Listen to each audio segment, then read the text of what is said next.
Hi, this is Ann Burkholder with Innovative Livestock Services. Some of you might know me by my other name, which is Feed Yard Foodie, and I am live broadcasting from Roberts Cattle Company with Brandon Sorensen. There's Brandon. Brandon is the assistant manager here at the yard. We've got the Lazy YN fall calves here hanging out with us, tailgating, and as you see, we've got tailgate materials for cattle here in the bottom of the pickup.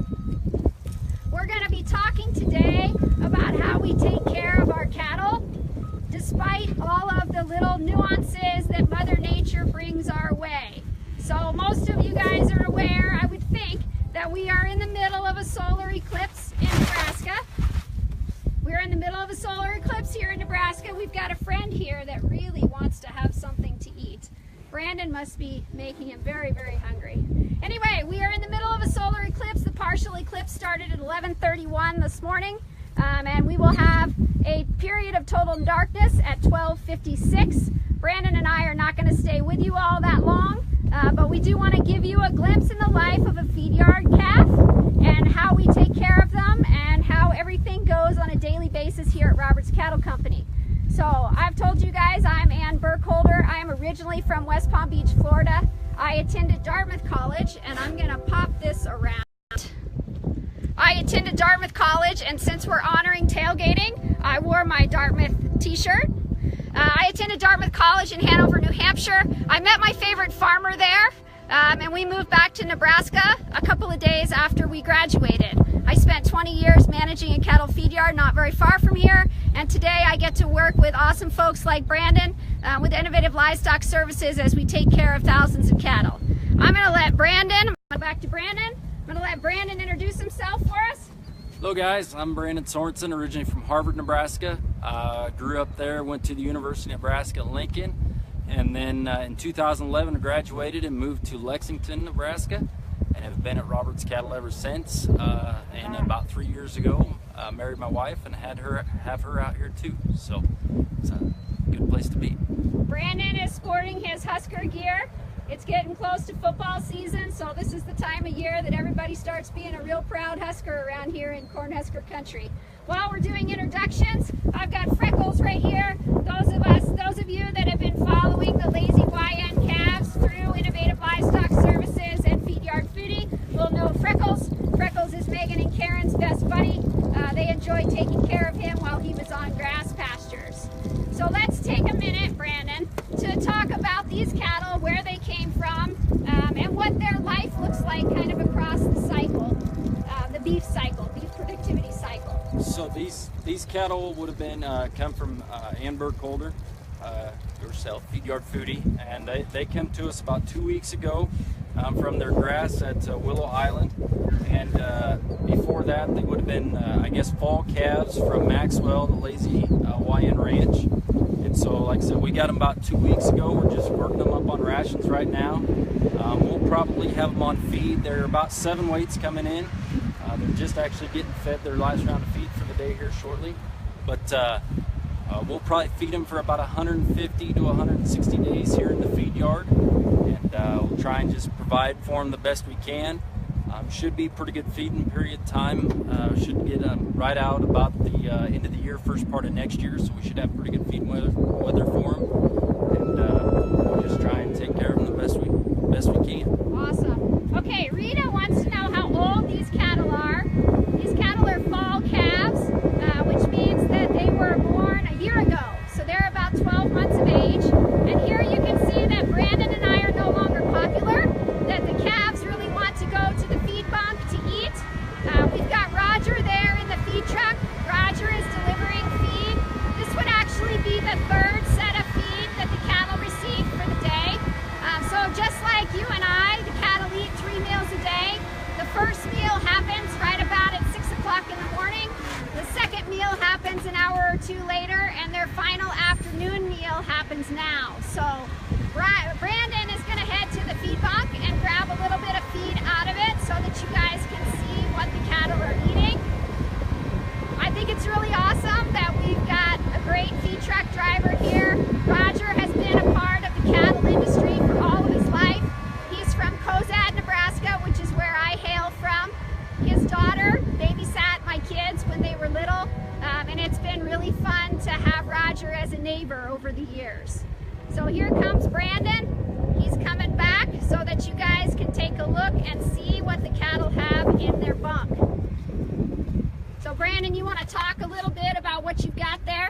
So this is what we call our ration 3. So it's the ration right before they go on their final finished ration. What this ration would consist of is dry rolled corn, wet distiller's grains, a little bit of corn stalks, alfalfa, and then it's got some protein to provide all the nutrients that the other ingredients, the micronutrients that the others don't provide, and then we'd have just a little bit of tallow on top of that. So okay, so let's take a look at some of these ingredients kind of on their own. So we like to talk, we like to brag actually in Nebraska that Nebraska is the beef epicenter of the country, and we call ourselves the beef epicenter. I'll scroll back to myself here. We call ourselves the beef epicenter. Let's see if I can tilt that the right way and you can see the calves too. The beef epicenter because we have lots of resources in here in our state of Nebraska that allow us to be really awesome cattle caregivers, and we grow a lot of beef. My girls like to laugh that cattle outnumber people 4 to 1 in the state of Nebraska. In addition to the fact that we don't have very many people and we have a lot of cattle, we also grow a lot of feed for our cattle. So I'm going to turn this back around again. We're going to take a look at the feed. We grow grass, so this is grass that I picked off of one of our farms. This is what these calves were eating when they were running on grass pasture. Behind the grass there are some wet distiller's grains cubes. We call them range cubes. Actually, my girls and I like to call them cowboy in a bag. And essentially what that is wet distiller's grains, which is right here. That's been sent through a dryer and cubed. So the cattle ate grass and range cubes when they were on my grass pastures about 20-30 miles from here. And now today, this is what Brandon got for us out of the feed bunk. This is what they're eating here. So it's a combination of grass and forage. We've got a little bit of corn here. I picked this corn off of one of our farms. So we've got a little bit of corn. We've got wet distiller's grains. We have some forages and grasses mixed in there. So you can see that we really try to feed them much the same in a feed yard as they would normally eat, not in a feed yard. Heather wants to know, how much do you decide to feed them every day? So Brandon, I'm going to let you answer that. So when I get here in the morning, I read bunks every morning. I start at about 10 till 6, and so I just make a call or whether the bunk has any feed on it or not. And then we usually start them out about 1.5 to like 1.75% on their body weight on a dry matter basis, and then we just incrementally step them up. Like I said, right now they're kind of in the transition phase between rations, so we're not giving them huge raises, but just try and be steady about it and not try and overload their system and give them belly aches. Yeah, so basically we treat our cattle like those of us that are mothers might treat our kids. We know what's good for them, so we put that in front of them each and every day, and we put it at a level that we know will help them grow in a healthy way. So Joy wants to know, do the cattle like to be together in a group, or do they like to be by themselves? So I think that understanding cattle behavior is a critical part of being a good caregiver. So cattle are very much herd animals. They enjoy being together. They don't like to be alone. And so what we do is allow them to display their normal behavior, which is hanging out together, whether it's eating at the bunk, taking a nap, or running around and playing in the afternoon. So we're gonna move over.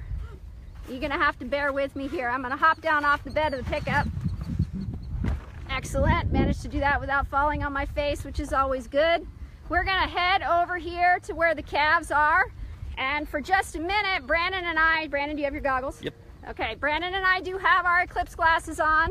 I'm gonna scroll back to us so that y'all can see. Brandon, you got your glasses on? Right there. All right, so Brandon and I are taking a look at the Eclipse. Y'all are not gonna be able to see very much of it because you don't have our fancy dancy glasses on. But we are looking up at the eclipse, at the sun, and it looks as though it's about a quarter gone. So we started our partial eclipse at 11:31. We'll have our period of totality of total darkness about 12:56. So Brandon and I want you all to know that we really enjoy our glasses, and actually we were laughing that we felt foolish having them on.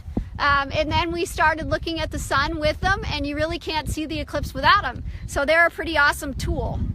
Okay, so we're gonna wander. I'm gonna turn back to the cattle. We're gonna wander back down here. So if you guys remember, I was here last week with these same set of calves, and I had Megan and Karen with me as they were celebrating having to go back to school. And we had Cowboy in a bag here in the yard, in the pen with our calves, and they were coming over and eating out of our hands and doing lots of cool stuff. Oh, Ann just joined. Ann says she's going to be in total darkness in Friend, Nebraska at 106. So Ann, you're going to be just barely behind us. I think we're supposed to have darkness at 12:56. So it's going to be really interesting for us to see how our cattle deal with the eclipse. One of the things that Brandon and I think about often as caregivers is how our animals are going to deal with what Mother Nature does. So cattle are dependent on their caregivers, whether they're running on grass pastures or if they're in a feed yard. They're depending on cowboys each and every day and cowgirls each and every day to make sure that they have fresh feed and water, and to make sure that they've got room to rest and move around. And so it's our job to make sure that our cattle have everything that they need. I'm going to hop up on the feed bunk here and show everybody. I'm going to turn this so that you can possibly see the cattle eating out of the bunk. Let's see if I remember how to scroll. Here we go. So we've got a bunch of calves eating out of the bunk right now. As I said before, this is their third feeding of the day, so it's kind of linear across between lunch and dinner. You can see they can walk up to the bunk and put their faces underneath the neck rail and get as much to eat as they want. And when they've had enough to eat, then they'll go back to the back of the pen. They may stop and get a drink of water, and then they're likely to play with each other because they're gregarious animals, and they might also take a nap. Megan always thinks it's unfair that the cattle get to take so many naps and she has to go to school and do farm chores. Okay, so I'm going to climb back over the bunk here.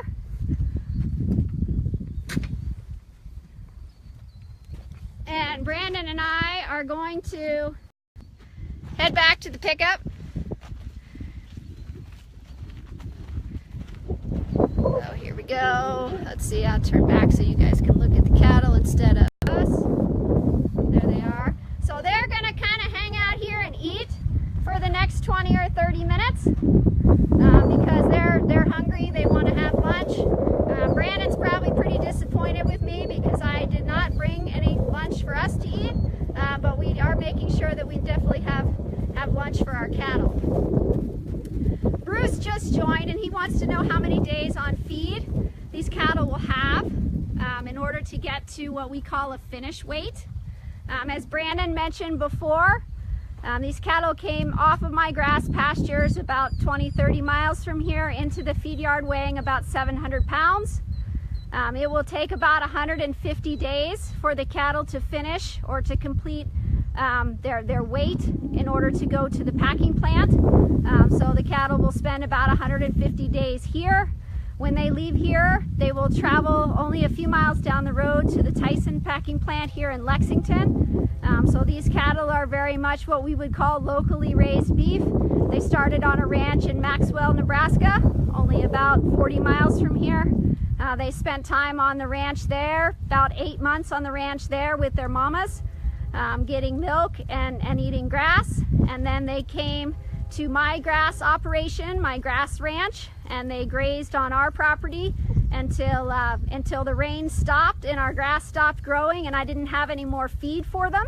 At that time I brought them here to Roberts, and so they, like Brandon said, they've been here a couple of weeks now. So does anybody else have any questions for us? All right, I am not seeing any more questions. So we are going to head back to the pickup. I'm going to turn around here. We will head back to the pickup. Brandon, do you have any other closing thoughts that you'd like to tell anybody? I think we pretty much covered it for the most part. Just everybody knowing that, you know, these cattle, it's It's a 365-day-a-year job. Cattle don't take a day off. They don't take Christmas off. They don't take the eclipse off. So we just thank all of our crews around the company and everywhere that put in the hard work and hard effort, and a lot of time sacrificing some of their own time to take care of our animals and take care of our beef that we use to feed the world. That's right. That's an awesome way to close, Brandon. You're reminding me of something really important. So lots of Americans today have put their lives on hold in order to drive around the country and see the eclipse, because the eclipse is only a narrow corridor across our country. We put our lives on hold each and every day to take care of our animals. One of the things that I had to learn when I moved into agriculture and became a farmer at age 22 was that I had to figure out how to find harmony between Mother Nature and my land, and my farm and my cattle, in order for everybody to thrive. So when you sit down to your next steak dinner, think about Brandon, think about the crew here at Roberts. Thank a farmer, thank a cowboy, thank the folks that work hard each and every day to make sure that we have safe and healthy food to feed to ourselves and to our families. All right, let's see. Bruce says, nice job, Brandon. So good work. Just want to put one more plug in. So we had this set up as a tailgate. So Brandon is a proud graduate of the University of Nebraska. Go Huskers. Go Big Red. That's right, go Big Red. He graduated, when did you graduate? 2011. Graduated in 2011. Brandon actually did an internship job here at Roberts Cattle Company, and he thought it was so awesome that he's never left. So Brandon, I really appreciate your time and effort today. We appreciate all of you guys getting on with us. Jeff says nice shirt. So there you go. God bless you all. Have a great, safe day. Enjoy watching the eclipse, and take care. Thanks, guys. From Roberts Cattle Company, Ann and Brandon, we're signing off.